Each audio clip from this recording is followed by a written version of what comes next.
Kwedu no mabuja madukachere tauya nadzo dzanyasi zuwa richifumba mwedzi uno wandira ipapa nyasi tikutanda kanhu kunyepai kutoti wapwera wagonyora A-level dzozimuseki aiwa zvaburika zvawakanyorazvo zvakaenda komakiwa kwaiwa nosvika 75 kubva muzana wakapasa.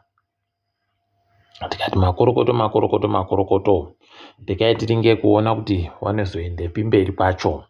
Toringa dziri kuitika ipapa kwai wanhu wanotsigira chiwenga wari kuti iwo tagwirei yakutozviti ndini HE kureketa kuti kwai his excellence warume wamwe wagotomutaiwa kwai nditemu president wamwe wagototi kudii wayo kwatagwirei wacho wakatanda kuti aiwa HE zvinoreva head eredha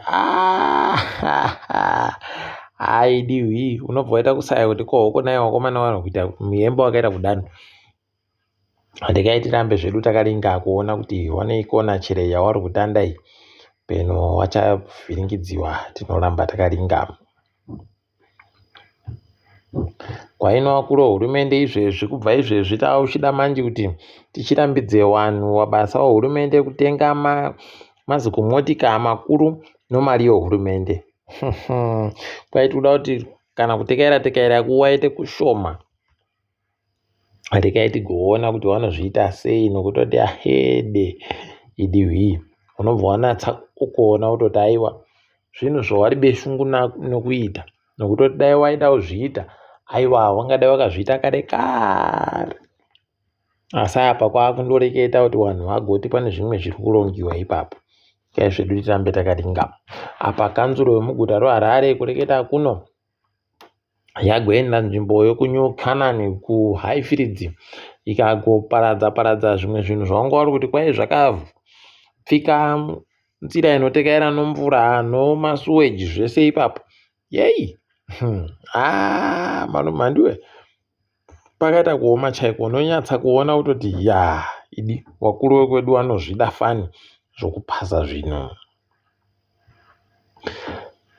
Kwai kanzuro yechitungwiza yati iyo mugwagwa wechitungwiza road pachirungu kwai unenge wakapfikiwa kubva zuwa rochigumi-nomwe kusvika zuwa rochigumi-sere mumwedzi uno watiri.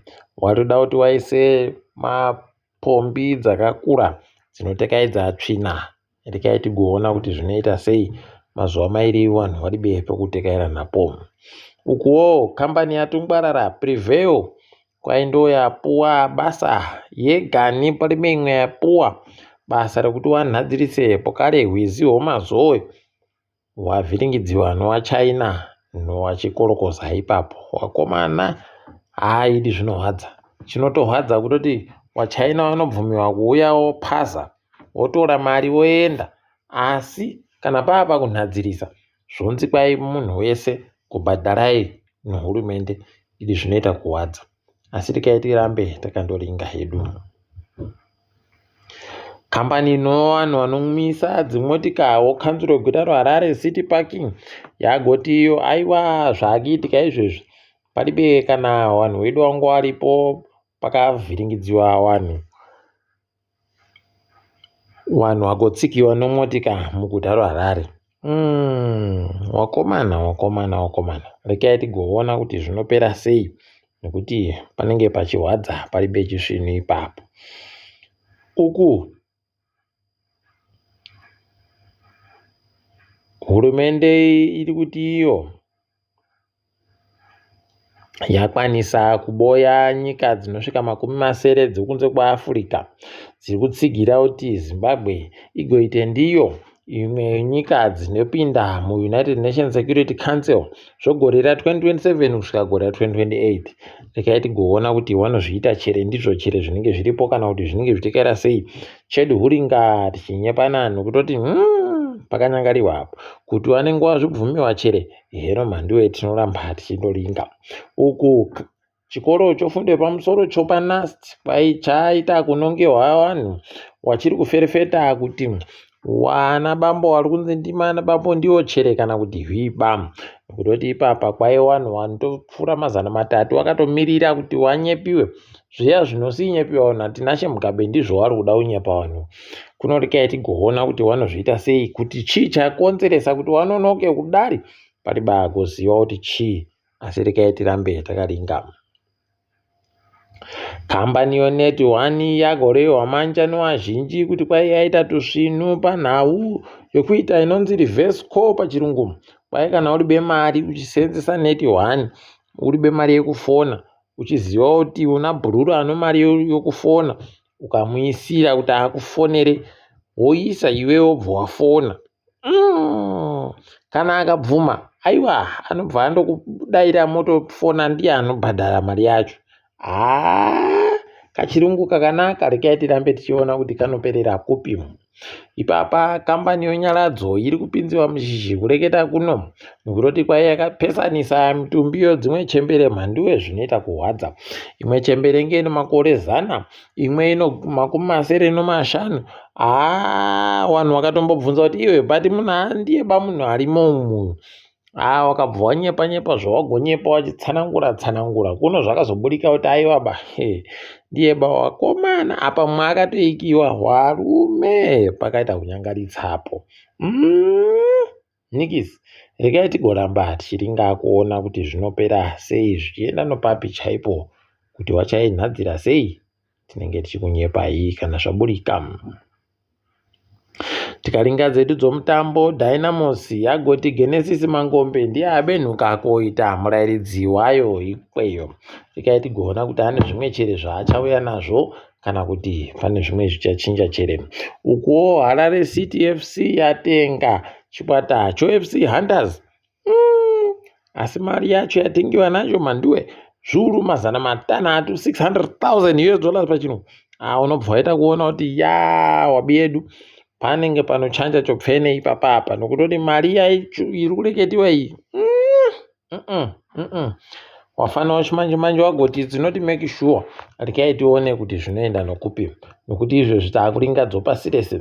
Mufana Speed aamo muZambia abva akwechemedziwa atoriwa newakuru hurumende agotonzi iwe dawo kuenda newe kumutungamiriri wenyika nokudi wakomana gosiyai munhu andoite zvaari kuita.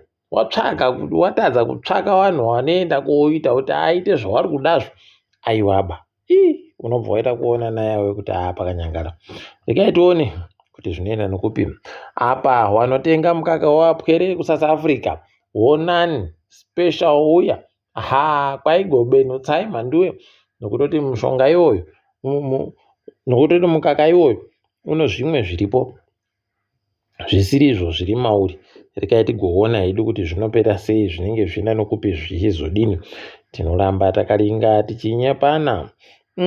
Apa izvezvi muSouth Africa, Russia, China, Iran warimo kwaitiita kutamba mitambo yomumvura yomasoja omumvura kubva nyasi kusvika zuva re12 mwedzi uno. Warume pakaita kudaro. Rekai tigoramba zvedu takaringa kuona kuti zvinosvika kupi.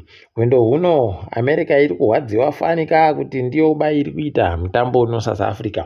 Yakamboitawo mazuva makore mairi apfuura zvikavanakidza fani. Rekai tirambe tichiona zvedu. Ipapa wakakomana kanzuro yotswane kuSouth Africa ikweyo yati zuva rokupedzisira romwedzi tiri kubata wakukadzi vanenge vari kutengesa dzimotika dzinopfuura 100 kwai dzanga dzimbori dzokanzuro dzisiri dzokanzuro dzisingachasenzi. Kati aiwa zvisvino taitione kuti zvinopera sei. Apa ipapa wamwe watenzi wanonzi Blade Nzimbande wari gurukota kuSouth Africa wati aiwa ndaneta, ndada kuenda kozorora, ndichada bazvo kupinda muparamende, ndichada bazvo kupinda muhurumende. Tikati makona ndio kuita tusvinu, dai machimbidza matoenda kozorora kwacho zvichiri kweru chaiko. Nyika UAE iri kuti iyo yakuti ikaziva kuti vanhu vari kuda kuenda kuBritain yobva yarekera kuvabatsira mari dzokufunda ikweyo dzavanenge vachida. Paino kutoti tikusha kuti wakazoenda kuBritain ikweyo, zvikoro zvofundo yepamusoro zvekuBritain zvino zvakazara neivo wanhu wochi Brotherhood wochi ISIS wanoita kuti zvinetse. Kana vakazobva vabenhuka waanobva waita kuvhiringika nzero, kunoreka tione kuti zvinoenda nekupi. Apa iyo Britain iri kuti wakomana wekuNigeria takuziwai hwendo huno, mamirioni mapfumbamwe anochidimbu 9.5 million US dollars pachirungu. Mari yakanga iri yaSani Abacha, toda kuibenhutsa kuNigeria kwenyu ikweyo kuti muite zvemunoda nayo. Tikati maita tusvinu dai machimbidza kuibenhutsa, nokutoti zuva rega rega ramunenge muinayo munenge muchijaka profit. Ukuwo Morocco yadadisa wakomana, kwairi kuvaka zinhandare ziguruguru pasi rese rorobhora rinogara vanhu 115 zviuru 115,000 sita pachirungu. Apa chitetekerai manje, kwaiva vari kuseenzesa bedzi mari inoita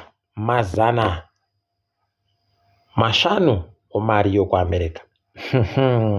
500,000 US dollars pachirungu. Basi dai kuri kwedu mhanduwe, dai kuri kwedu unotanda kunyepewa mabhirioni ipapo. Imi zvakaita kuoma zvonyika yedu zvinokunda ngoma kurira. Asi kwanyasi uno aiwa rikaiti dipfame zvedu tiri pano, tini wenyu mhanduwe onhawu.